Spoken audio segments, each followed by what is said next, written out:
जैसा कि हमने पिछले के श्लोक में देखा कि द्रोणाचार्य के मन में पांडवों के प्रति राग द्वेष ज्वेलसी पैदा करने के लिए और युद्ध के लिए जोश दिलाने के लिए दुर्योधन द्रोणाचार्य को भड़काने की कोशिश करता है और वह पांडवों की सेना की तारीफ करता है। तो अभी वो खुद की सेना की भी तारीफ करता है। अगर वो सामने वाले की ही तारीफ करेगा तो उसके खुद के टीम मेंबर्स को लगेगा, लोगों को लगेगा, आर्मी को लगेगा कि हम वीक है, इसलिए हमारे सेनापति, हमारे लीडर सामने वाले की तारीफ कर रहे हैं। भगवत गीता चैप्टर 1 श्लोक 7 अस्माकं तु विशिष्टा ये तांति बोध द्विजोत्तम नायका मम सैन्यस्य संज्ञार्थ ताम प्रविमीते। हे द्विजोत्तम, हमारे पक्ष में भी जो मुख्य है उन पर भी आप ध्यान दीजिए। याद दिलाने के लिए मेरी सेना के जो नायक है उनको मैं कहता हूँ। इस श्लोक में दुर्योधन ये बोलता है कि आप हमारे पक्ष के, आप हमारे सैनिकों को भी देखिए। तो जैसा कि दुर्योधन ने पिछले श्लोक में पांडवों की तारीफ की थी, तो उसका ये कहना था कि सामने वाला को हमें कभी भी कमज़ोर नहीं समझना चाहिए और साथ ही साथ हमें अपने मन में भी युद्ध को लेके कभी भी दुखी नहीं होना चाहिए, कभी भी सेल्फ डाउट मन में नहीं आने देना चाहिए। पर वो द्रोणाचार्य को ये बोलता है कि आप सावधानी बरतिए सामने वाले पक्ष के लिए।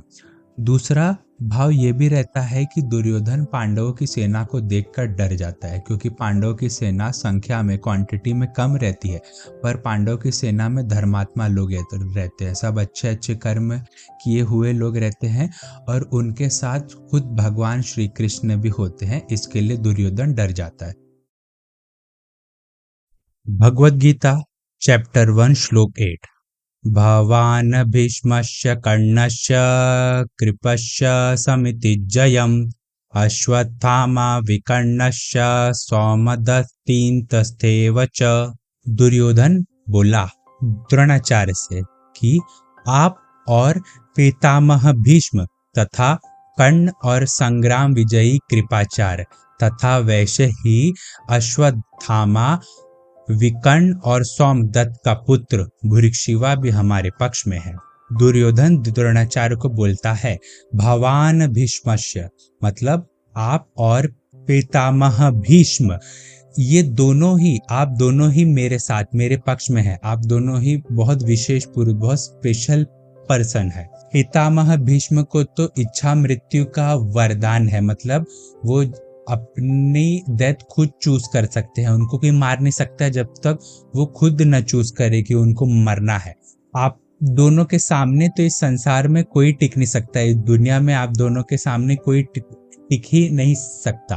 अगर आप दोनों में से किसी एक ने भी पूरी इच्छा से युद्ध को लड़ा तो हम जरूर जीत हासिल करेंगे, जरूर जीत जाएंगे। कर्णस्य, कर्ण तो बहुत ही शूरवीर है। दुर्योधन बोलता है द्रोणाचार्य को कि कर्ण तो बहुत ही शूरवीर है। कर्ण तो अकेला ही इन पांडव सेना पर भारी पड़ जाएगा। कर्ण अकेला ही पांडव सेना पर जीत हासिल कर सकता है, वो इतना शूरवीर है, उसको कर्ण पर, अपने दोस्त पर इतना कॉन्फिडेंस रहता है। उसके बाद दुर्योधन बोलता है कृपस्य समितिज्जयम्। यहाँ पे दुर्योधन कृपाचार्य की बात करता है। Kripacharya one of the immortals में से है, जो चिरंजीवी है। कृपाचार्य चिरंजीवियों में से एक है। दुर्योधन वो बोलता है कि उनकी कभी मृत्यु, कभी डेथ नहीं होगी। चिरंजीवी मतलब जिनका कभी डेथ नहीं, जो अमर है, इमॉर्टल है।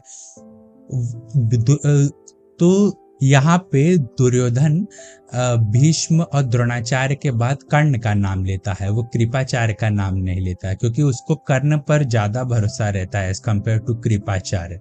उसके बाद दुर्योधन बोलता है हमारे साथ, हमारे पक्ष पे अश्वत्थामा भी है। अश्वत्थामा भी चिरंजीवियों में से एक है और वो आप ही का पुत्र, आप ही का बेटा है।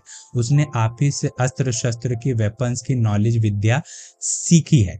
तो इस श्लोक में दुर्योधन अपने सेना के वीरों का, अपने सोल्जर्स का नाम लेता है और वो बताता है कि उसके पास भी कर्ण, कृपाचार्य जैसे बहुत महान शूरवीर है जो बहुत कुछ युद्ध में कर सकते हैं, और पांडव सेना में ऐसे कोई शूरवीर दिखाई नहीं देते।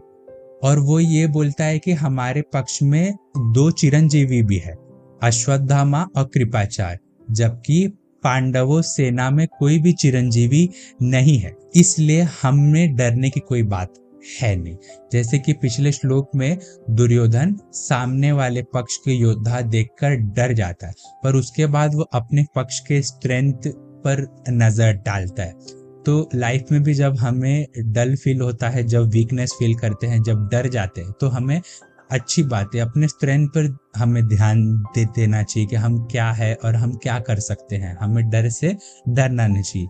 तो दुर्योधन इस श्लोक में वही करता है, जैसे पिछले श्लोक में वो डर जाता है, तो इस श्लोक में अपने स्ट्रेंथ पर ध्यान देता है कि उसके पास क्या क्या है। तो ये था भगवत गीता का चैप्टर 1 श्लोक 8।